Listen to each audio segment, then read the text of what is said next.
చిత్తూరు జిల్లా వడమాలపేటలో నగరి ఎమ్మెల్యే గాలి భానుప్రకాష్ వైసీపీ తీరుపై నిప్పులు చెరిగారు. తిరుమల లడ్డూ తయారీలో 68 లక్షల కిలోల కల్తీ నెయ్యి వాడటం హిందూ సమాజానికి అవమానమని మండిపడ్డారు. 20 కోట్ల కల్తీ లడ్డూల పంపిణీ భక్తుల మనోభావాలను దెబ్బతీసిందన్నారు. గత ప్రభుత్వంలో ఆలయాల ధ్వంసం, ఆదాయం దోపిడీ యథేచ్ఛగా సాగిందని ఆరోపించారు. దీనికి నిరసనగా ఆంజనేయ స్వామి ఆలయంలో పవిత్రత కోసం శుద్ధి కార్యక్రమం నిర్వహించారు.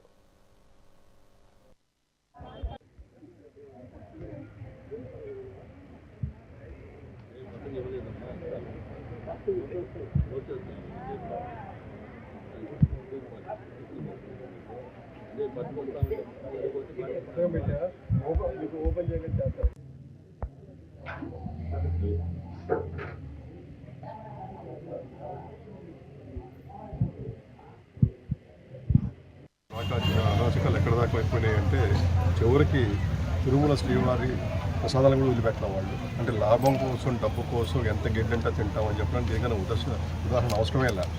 నెయ్యిని కూడా కల్తీ చేసి రాబట్టారు డబ్బులు. వీడు అంటేనే భయం వచ్చేస్తున్నాం.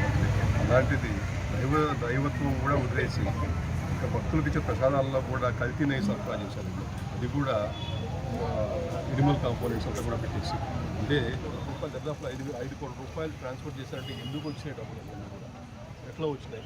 ఒక డైరీ వాడు 5 కోట్ల 4.5 కోట్ల రూపాయలు పిఏ అకౌంట్ ట్రాన్స్ఫర్ చేస్తారు. అది ఏమీ అర్థమో మతలబో అర్థం లేదు. దగ్గర ఉదాహరణ అవసరం లేదు.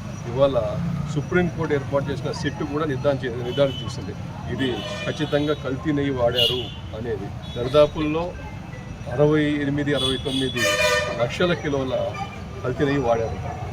అది మనం చెప్పింది కాదు. సుప్రీంకోర్టు ఆధ్వర్యంలో ఏర్పాటైన సిట్ నిర్ధారించి సుప్రీంకోర్టు సబ్మిట్ చేసిన అఫిడవిట్లో ఉంది. అదంతా కూడా అలాగే ఒక దేవాలయాన్నే కాదు, అటు వక్తు భూములను కానీ, క్రైస్తవ సంబంధించిన భూములను కానీ ఇవన్నిటిని కూడా ధారావతం చేశారు. ఎక్కడ చూసినా కూడా కబ్జాలు, కొద్దిగా వాల్యూ ఉంటుందని చాలు హిమ్మింగ్లల్లా పడిపోయారు. దీంట్లో ఎవరిని వదిలిపెట్టలే. కులాన్ని మతాన్ని రాజకీయం చేయడం, దేవుళ్ళని వదిలిపెట్టకుండా అది కూడా లాభానికి దోచుకోవడం, ఇది ఆనవాయితీగా చూసాం 5 సంవత్సరాల్లో. ఖచ్చితంగా దేవుడు అనేవాడు ఉన్నాడు కాబట్టి ఇవాళ ఎన్నడూ లేని విధంగా శిక్షించాడు. 11 సీట్లు ఇచ్చి ఇది బయటికి పంపించారు. దేవుడు ఉన్నాడు కాబట్టి జరిగింది.